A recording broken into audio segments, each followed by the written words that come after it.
Darkness. That is how it began, not with silence, but with the thundering march of boots, the roar of engines, and the chilling echo of a world preparing to tear itself apart. It was 1939, and humanity stood once again on the edge of a war that promised to end all others. But this time, the scale would be unimaginable. Entire nations would burn, oceans would turn into graveyards, and the line between good and evil would blur in ways history had never seen before. The memories of the First World War were still raw.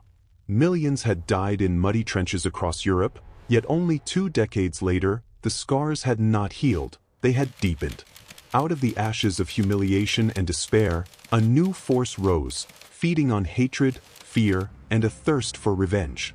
In Germany, a man with fiery eyes and deadly ambition promised to restore pride to a broken people. His words ignited crowds, his ideology infected a generation, and soon the swastika cast a shadow across Europe.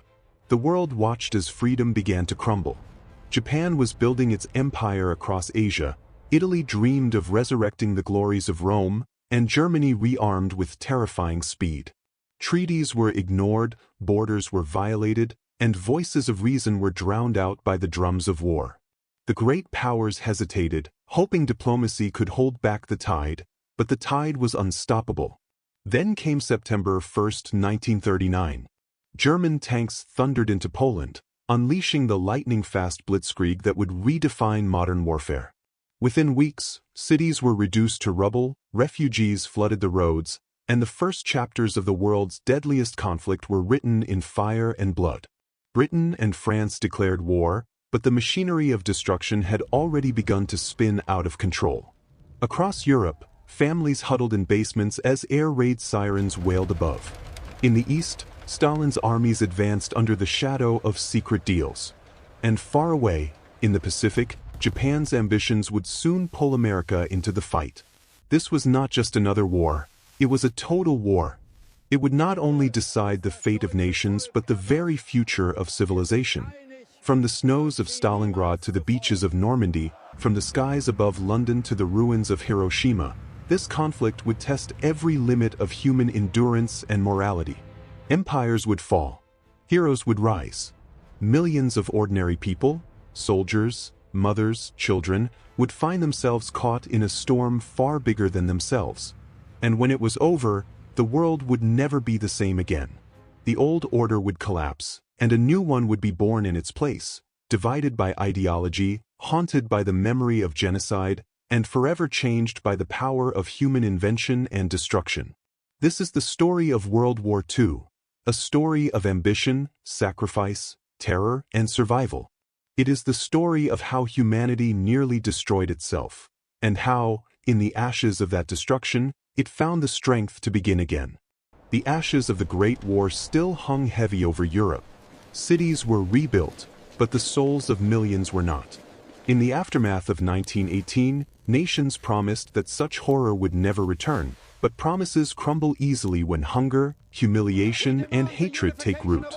The Treaty of Versailles, meant to secure peace, instead planted the seeds of vengeance. Germany lay in ruins, its economy shattered, its people stripped of dignity, and its army dismantled. Inflation turned bread into luxury, and hope into memory. In the midst of despair, one man saw opportunity. Adolf Hitler, a failed artist turned political agitator, began to weave a narrative that would grip the hearts of a desperate nation. Germany had been betrayed, humiliated by its enemies, and only he could restore its honor. His words spread like wildfire across beer halls and broken streets. The people, starved of pride, found in him a voice that promised resurrection. The swastika became a symbol of unity and vengeance. The Nazi Party, once dismissed as a fringe movement, grew into a machine fueled by propaganda, fear, and fervent nationalism. Germany's wounds became its weapon. While the world looked away, distracted by its own troubles, Hitler rearmed in secret, rebuilt his forces, and taught an entire generation to worship strength.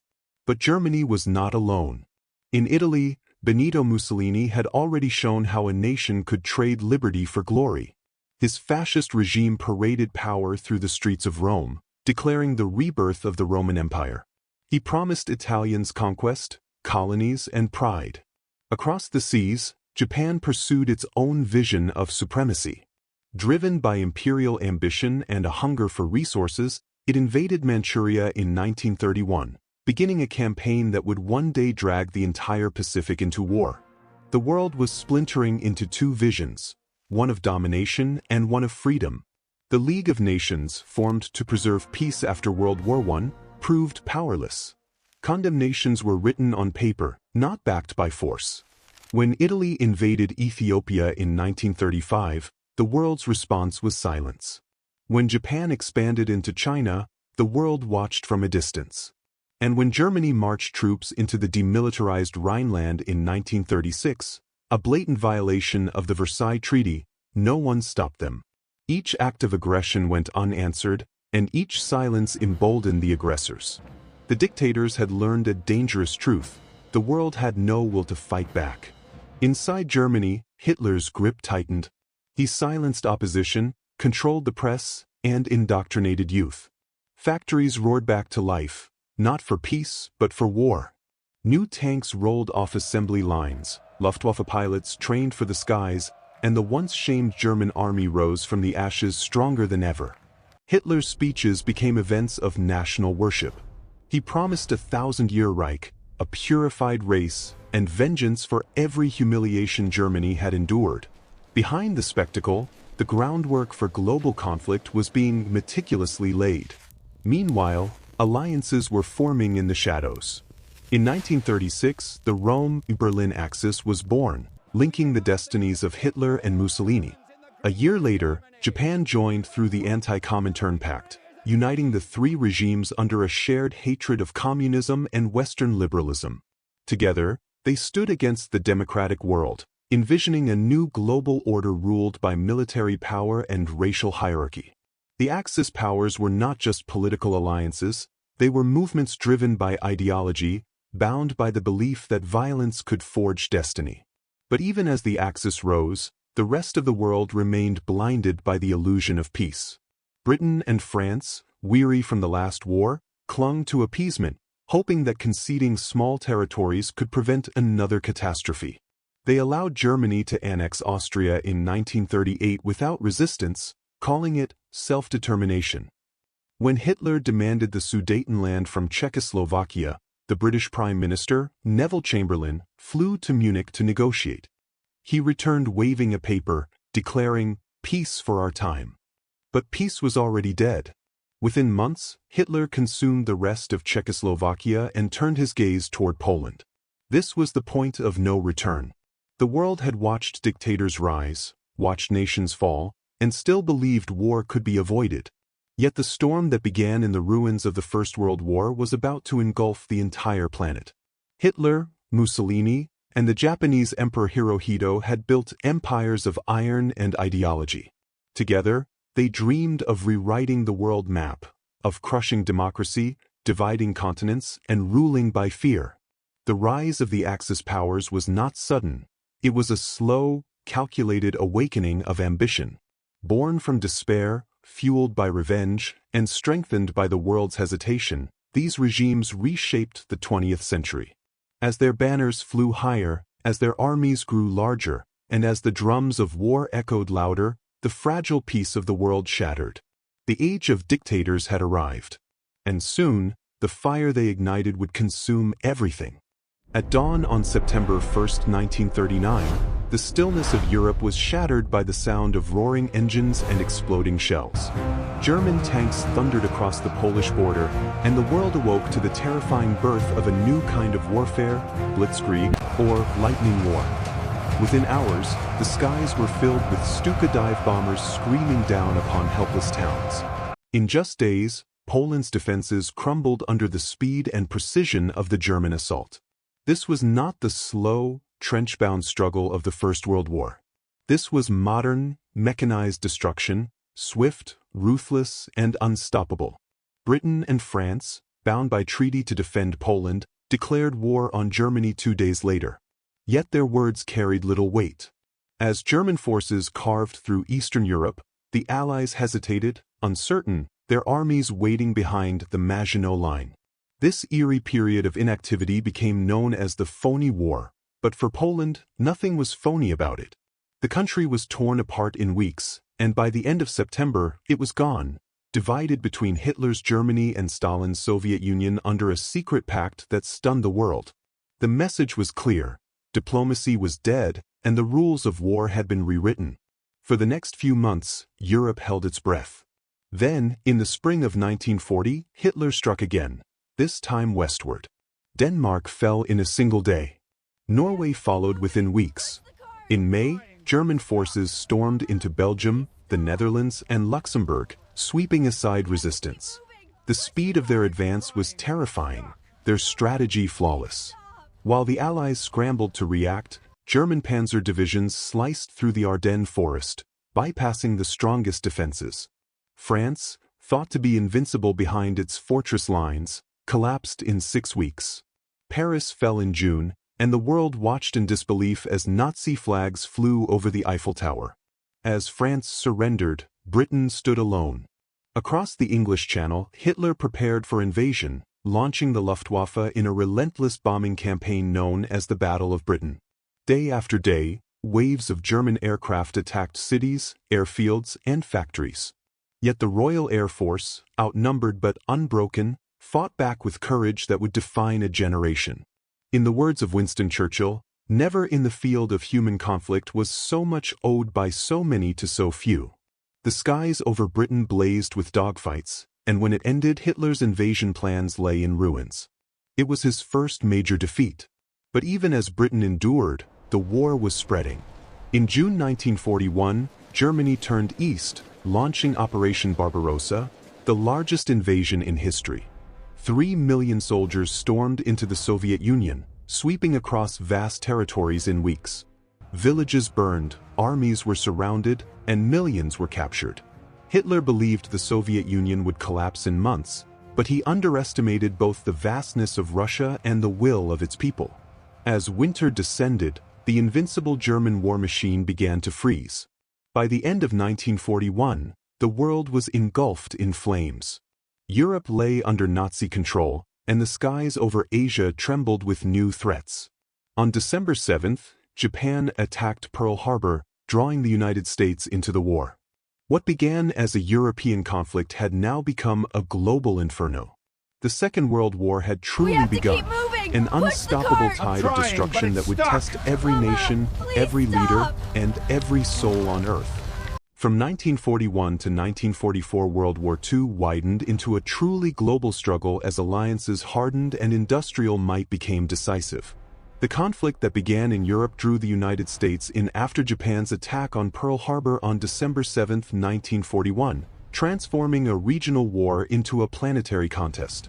America's entry linked the Atlantic and Pacific theaters. U.S. troops, ships, and planes flowed into Britain, Australia, and North Africa while American industry shifted to full wartime production. In the Pacific, the U.S. Navy and Marines halted Japanese expansion through brutal island campaigns.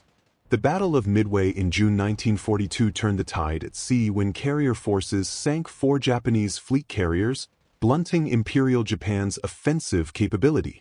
Guadalcanal, fought from August 1942 into early 1943, marked the transition to Allied offensive operations in the Pacific and taught commanders the heavy cost of jungle warfare and amphibious assault. The island-hopping strategy, seizing strategically vital islands, bypassing others, and cutting Japanese supply lines, began to push Japan back toward its home islands, while naval battles and submarine warfare decided control of vast ocean spaces. In North Africa and the Mediterranean, the Allies stopped Axis ambitions and prepared for the invasion of Europe. At El Alamein in late 1942 and Operation Torch's invasion of French North Africa in November 1942, Allied forces reversed Axis gains, forcing a retreat across Libya into Tunisia, where Axis forces finally surrendered in May 1943. That victory opened the way for the invasion of Sicily in July 1943 and the subsequent campaign in Italy, which removed Italy from the Axis but produced a costly, drawn-out fight up a mountainous peninsula that tied down Axis divisions and tested Allied logistics. On the Eastern Front, the Soviet Union bore the brunt of Germany's massive assaults. The Battle of Stalingrad, August 1942 to February 1943, became the deadliest urban battle in history and culminated in the encirclement and surrender of a German army, marking a decisive turning point. Following Stalingrad, Soviet offensives steadily pushed German forces westward. The Battle of Kursk in July 1943, the largest tank battle ever fought, ended German strategic initiative in the east and accelerated Soviet momentum toward liberation of occupied territories. Technological and intelligence breakthroughs shaped outcomes across theaters. Allied code-breaking, aircraft production, radar improvements, and mass logistics gave the Allies increasing superiority. Strategic bombing campaigns struck German industry and transport, while submarine warfare and convoy escorts fought for control of the Atlantic lifeline supplying Britain and the USSR. Production numbers, not just tactics, often determined who could sustain offensives over months and years. By 1944, the Grand Alliance coordinated massive offensives. The Soviet Summer Offensive, Operation Bagration in June 1944, devastated German Army Group Center and liberated much of Belarus. In the West, Allied forces launched Operation Overlord on June 6, 1944, D-Day, establishing a foothold in Normandy, breaking out of the beachheads, and beginning the liberation of Western Europe. Paris was liberated in August and Allied armies advanced toward Germany on multiple axes.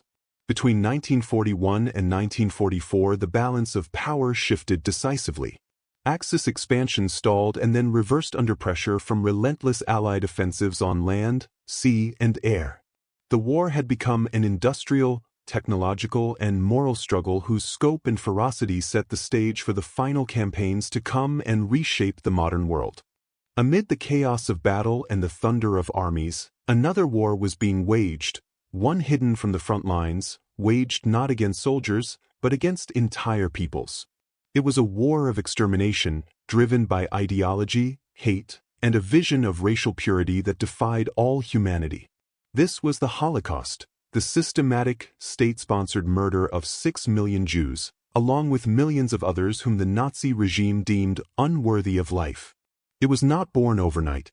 It grew slowly, step by step, from words to laws, from discrimination to annihilation, until death became a machine operating with chilling precision. When Hitler rose to power in 1933, he promised to restore Germany's greatness, but his vision depended on identifying enemies within. Jews, Roma, the disabled, communists, Slavs, and others became scapegoats for Germany's suffering after World War I. Through propaganda, the Nazi regime portrayed Jews as parasites and conspirators, poisoning public perception and normalizing hatred. The Nuremberg Laws of 1935 stripped Jews of citizenship, forbade marriage between Jews and non-Jews, and began the legal isolation of an entire community. Businesses were boycotted, synagogues attacked, and children expelled from schools. By the time war broke out in 1939, Germany had already transformed prejudice into policy. When the war expanded into Eastern Europe, Nazi ambitions turned from persecution to annihilation. In occupied Poland, Jews were herded into overcrowded ghettos, cramped, walled-off districts where starvation, disease, and despair claimed lives daily. Warsaw, Lodz, Krakow, each city became a prison. People sold their last possessions for bread.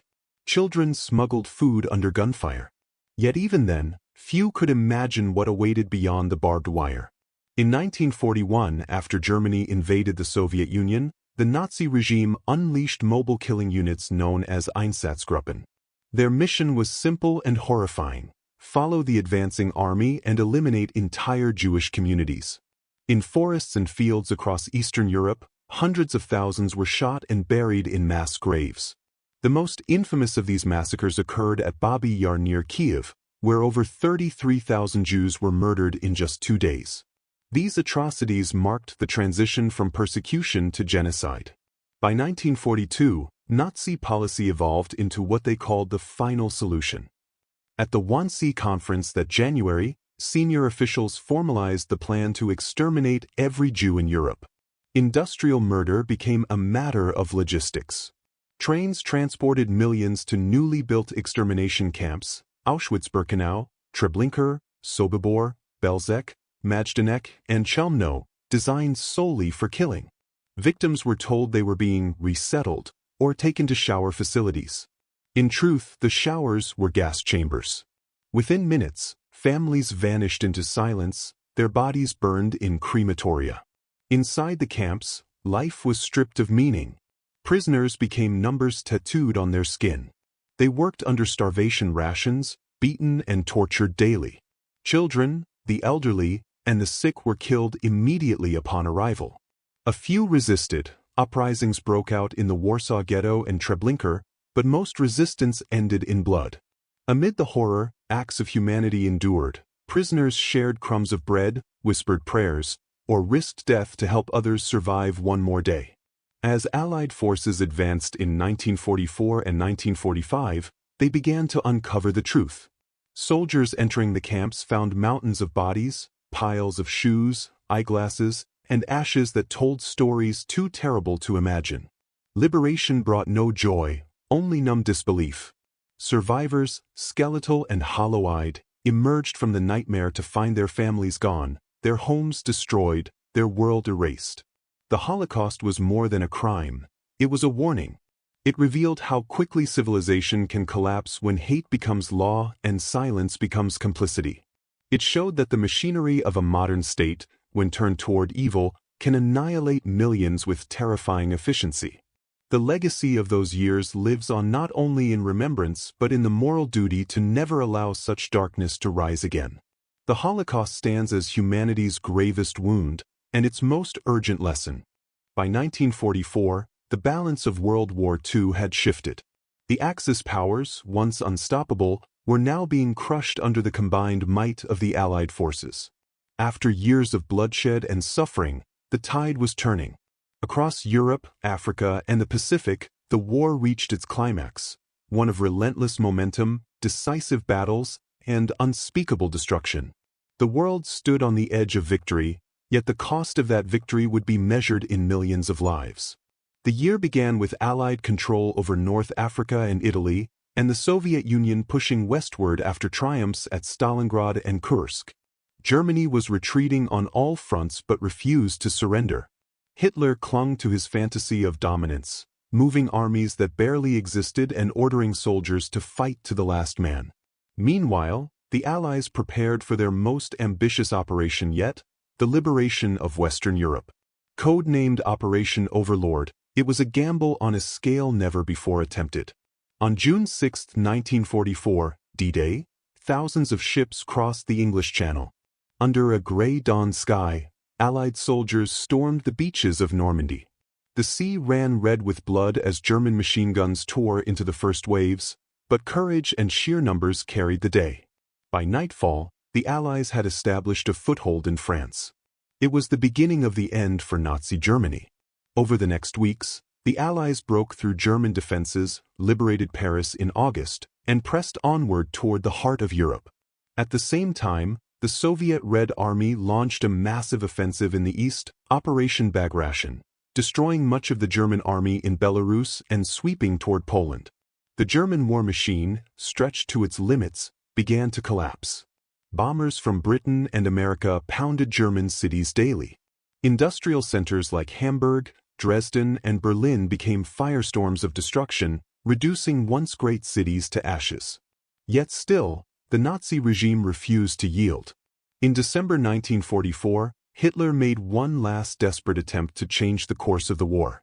Launching a surprise counterattack through the Ardennes forest, German forces sought to split the Allied front. The Battle of the Bulge was fierce and bitter, fought in freezing snow and dense fog. For weeks, the outcome hung in the balance, but Allied resistance held firm. When the skies cleared, American and British aircraft decimated German armor, and the counteroffensive collapsed. It was Germany's final gamble, and it failed. By early 1945, the end was inevitable. Soviet forces closed in on Berlin from the east while the Western Allies advanced from the west. Inside his bunker beneath the ruined capital, Hitler ranted about betrayal and fantasy victories as his empire crumbled around him. On April 30th, he took his own life. A week later, Germany surrendered unconditionally. In Europe, the guns finally fell silent. But the war was not over. Across the Pacific, Japan fought on with fanatic determination. American forces had clawed their way across the islands: Tarawa, Saipan, Iwo Jima, Okinawa, each battle more brutal than the last. Japanese soldiers fought to the death. Civilians, indoctrinated by propaganda, leapt from cliffs rather than surrender. The cost in lives was staggering. Faced with the prospect of invading Japan itself, a campaign that could kill millions, President Truman made a fateful decision. In August 1945, the United States dropped atomic bombs on Hiroshima and Nagasaki. In seconds, two cities were annihilated. The world witnessed destruction beyond comprehension: blinding light, firestorms, shadows burned into walls. Japan surrendered soon after, ending the most catastrophic war in human history. The victory was complete, but the world was forever changed. Europe lay in ruins, millions were dead or displaced, and new powers rose from the ashes: the United States and the Soviet Union, setting the stage for a new kind of conflict. Yet amid the devastation, hope emerged. The United Nations was founded to preserve peace, and the world vowed never to repeat such horror again. The years 1944 to 1945 marked not just the turning of the war, but the turning of history itself, the moment humanity learned that its capacity for creation and destruction knew no limits. When the guns finally fell silent in 1945, the world emerged from 6 years of devastation into a landscape unrecognizable from the one that had existed before. Cities lay in ruins, empires had crumbled, and entire generations were gone. The Second World War had cost over 60 million lives: soldiers, civilians, and victims of genocide alike. It was a victory bought with unimaginable suffering. Yet from the ashes of destruction came the fragile hope of rebuilding, and the urgent need to understand what had happened, and how to ensure it would never happen again. Europe was a graveyard. Berlin, Warsaw, London, Stalingrad, and countless others had been reduced to rubble. Railways, factories, and farms were destroyed, leaving millions homeless and hungry. Refugees wandered across the continent in search of safety, separated families reunited only through stories or not at all. In Germany, civilians faced the harsh truth of the crimes committed in their name. The Nuremberg trials began in late 1945, bringing Nazi leaders before an international tribunal. For the first time in history, humanity established that crimes against peace, war crimes, and crimes against humanity were punishable by law. The world had found a moral voice, though it came too late for the victims. The political map of the world shifted dramatically. The British and French empires, exhausted and bankrupt, began to fade. Across Asia and Africa, movements for independence gained momentum, inspired by wartime promises of freedom and self-determination. Meanwhile, two new superpowers emerged from the wreckage: the United States and the Soviet Union. Their alliance and victory quickly gave way to rivalry and suspicion. Europe was divided by ideology: democracy in the West, communism in the East, and the Iron Curtain descended across the continent. The Cold War had begun before the last ruins of the old one were cleared. In the Pacific, Japan was shattered. Its cities had been firebombed, its people starved, and its empire dissolved. Under American occupation, Japan adopted a new constitution, renounced war, and rebuilt its society into one based on peace and industry. Across Asia, new nations rose from the collapse of colonial empires, though many would soon face their own struggles for stability and identity. The human cost of the war defied comprehension. 6 million Jews had been murdered in the Holocaust, along with millions of others targeted by Nazi ideology. Survivors carried the scars, physical and emotional, for the rest of their lives. The war also revealed the terrifying potential of modern science. The atomic bomb ended the conflict, but it opened a new age of fear. Humanity now possessed the means to destroy itself completely, and that knowledge would shape the rest of the 20th century. Yet amid the devastation, seeds of hope took root. The United Nations was established in 1945 to replace the failed League of Nations and to promote peace through dialogue and cooperation. The Universal Declaration of Human Rights soon followed, affirming the inherent dignity of all people. In Europe, former enemies began to rebuild not just their cities but their relationships, laying the groundwork for what would eventually become the European Union. The legacy of World War II endures in every corner of the modern world. It reshaped borders, ideologies, technology, and culture. It exposed the depths of human cruelty but also the heights of courage, compassion, and resilience. From the soldiers who stormed the beaches of Normandy to the civilians who rebuilt their shattered homes, from the victims who perished to the survivors who bore witness, the war left behind lessons written in blood and sacrifice. The world that rose from 1945 was not the same one that had fallen into war 6 years earlier. It was a world haunted by what it had seen, yet determined to create something better. The Second World War ended with victory, but its true legacy is remembrance, the eternal reminder that peace, once lost, comes at the greatest cost imaginable.